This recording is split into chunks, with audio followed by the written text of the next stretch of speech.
Assalamualaikum warahmatullahi wabarakatuh. Waalaikumsalam warahmatullahi wabarakatuh. Alhamdulillahirabbil alamin. Dibacain berita akan segera kita mulai. Bung kameramen, dimulai. Siap, Bung Alfian. Nah, ini Bung Alfian, lagi-lagi tentang polisi, Bung Alfian, yang kita sangat miris ketika mengetahui beritanya, Bung Alfian, bahwa ada berita tentang dari Republika Online, judulnya Polda bakal konfrontasi Bribka Madi yang mengaku diperas penyidik. Nah, Bung Alfian, lagi-lagi kita ingatkan bahwa kita tidak membenci kepolisian Republik Indonesia. Yang kita kritisi adalah kelakuan oknum-oknum yang mengganggu kita semua gitu, Bung Alfian ya. Nah, Bung Alfian, jadi saya bacakan sedikit beritanya. Polda Metro Jaya akan mengkonfrontasi anggota Provos Polsek Jatinegara Bribka Madi dengan penyidik Polda Metro Jaya berinisial TG. Oh, jadi dua-duanya akan dikonfrontasi.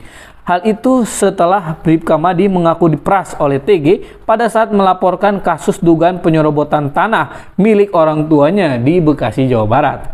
Lagi-lagi Bung Alfian tentang penyerobotan tanah.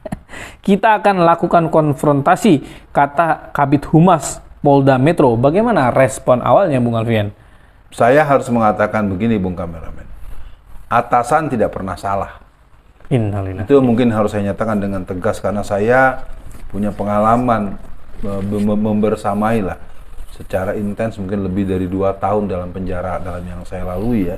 Iya. Hampir 3 tahun lah dalam praktek saya ditahan itu, dari vonis 4 tahun. Artinya atasan tidak pernah salah. Jadi Bribka Madi, saya sempat lihat videonya dan saya sebagai masyarakat yang juga ada dalam kegiatan akademis, saya melihat Bribka Madi mengekspresikan sebuah kemarahan, iya, sakit hati terhadap perlakuan terhadap dirinya yang juga polisi, iya, terhadap orang tuanya dengan 6.000 meter persegi tanahnya yang telah beralih tangan dan tidak bisa dipersoalkan. Iya. Gitu. Iya, Bung Alfian, ini memang kalau masyarakat yang pernah kehilangan, misalkan Bung Alfian kehilangan motor, kehilangan mobil, ditanya lah apa responnya ketika melaporkan kepolisian tentang kehilangannya. Mungkin kalau diruntut banyak macam-macam tuh Bung Alfian ceritanya.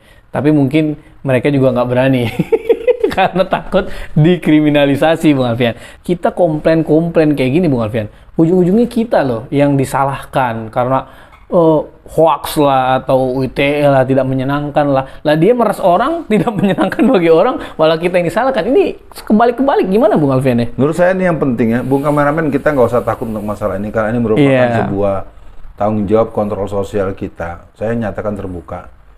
Polisi harus segera diganti posisi. Jangan lagi di bawah presiden.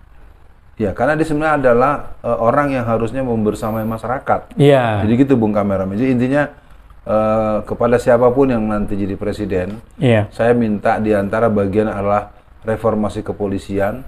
Karena ada beberapa hal. Yang pertama posisi, yang kedua kepemilikan persenjataan. Karena saya sangat paham dan orang luas umum juga banyak tahu.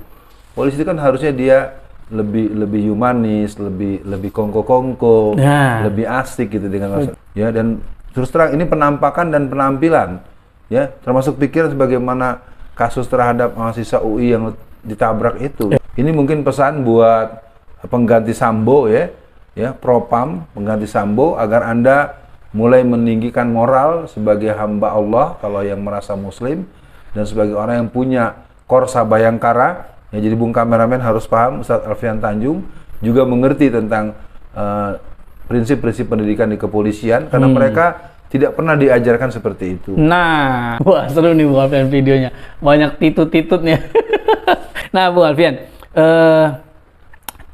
berarti kan yang disampaikan Bung Alfian adalah agar kepolisian kembali ke fungsi awalnya, Bung Alfian ya. Betul. Jadi kasihan juga kan polisi-polisi yang baik ikut jadi rusak namanya, ikut jadi dimusuhin oleh masyarakat. Nah, Bung Alfian, sebetulnya kalau di dalam suatu negara fungsi polisi itu Gimana sih Bung Alfian? Jadi harusnya polisi itu gimana Bung Alfian? Berfungsi normatifnya lah gitu Bung Alfian. Polisi itu sebenarnya seperti yang diomongin sendiri, mengayomi, melindungi. Nah, jadi orang tuh lihat polisi itu adem, orang lihat polisi itu demen, kalau Betawi bilang. Orang lihat polisi itu kepengen deket. Sekarang tuan-tuan polisi coba rasakan, apakah begitu masyarakat? Silakan Anda rasakan sendirilah. Saya pikir ini sudah menjadi sikap kolektif gitu Bung kameramen. Ini bukan antipati seorang Alfian Tanjung ya. Saya pikir penting jadi perhatian. Kalau tadi pertanyaan bagaimana seharusnya, ya polisi itu adalah orang yang membersamai masyarakat untuk hidup sehat. Nah, sehat dalam artian tidak kena penyakit masyarakat, pekat, kan gitu. Siap. Dialah orang yang harusnya membantu, tidak adanya kriminal. Nah, kira-kira kriminal itu menjadi tidak ada karena ada polisi. Nah, lalu gimana kenyataan aku nggak tahu. Silakan periksa itu ya. Ya silakan tanya saja pada diri sendiri. Tanyakan pada rumput yang bergoyang. Polisi hadir untuk mengayomi. Ya, kan ada nyanyian tuh anak-anak tuh ya. Ya, jangan sampai ikut apa namanya kompetisi. Ya kan dia jadi wasit, ya kan? Kan tugasmu mengayomi, jangan ikut kompetisi. Saya pikir nih menjadi menarik dan mudah-mudahan Bung kameramen kita tetap bisa membahasakannya dengan menggugah hati mereka. Betul Bung Alfian. Jadi saya teringat waktu SD itu kan ada pelajaran tentang zolim Bung Alfian. Saya mikir kok zolim itu hanya diartikan menempatkan sesuatu tidak pada tempatnya. Nah berarti kan kepolisian itu benar Bung Alfian, diposisikan oleh orang yang berkuasa di tempat yang tidak sebenarnya gitu Bung Alfian ya. Tidak di tempat yang tepat kalau menurut saya gitu Bung Alfian. Nah menarik yang Bung Alfian sampaikan, berarti kan kalau fungsinya polisi seperti itu, harusnya kalau misalkan Laskar FPI yang 6 itu dianggap sebagai teroris, berarti harusnya yang ngejar TNI dong Bung Alfian. Oh iya. Karena kan dianggapnya teroris, dianggapnya pemberontak. Kenapa jadi polisi yang turun tangan? Nah ini kan jadi question mark kalau kata Bung Alfian. Untuk akhir sesi kali ini Bung Alfian, gimana ya membahasakan ke masyarakat tuh Bung Alfian supaya untuk beranilah seperti polisi yang tadi yang diperas ini Bung Alfian. Dia berani loh Bung Alfian. Bahkan kalau tidak salah beliau menaruhkan atau menanggalkan kepolisiannya demi mengatakan yang kebenaran ini. Gimana Bung Alfian?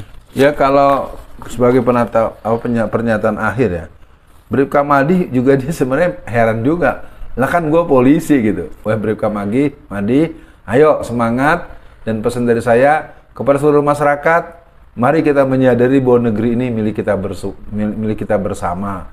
Bahwa negara ini negara kita, bukan negara milik instansi tertentu. Ya mudah-mudahan jadi dipahami, dan kita akan terus menjadikan Indonesia berdaulat, menjadi tuan di negeri sendiri. Betul. Dan para aparat menjadi pelindung dan pengayom warganya sendiri. Amin. Bukan warga asing, apalagi warga. Sekian dan demikian. Assalamualaikum warahmatullahi wabarakatuh.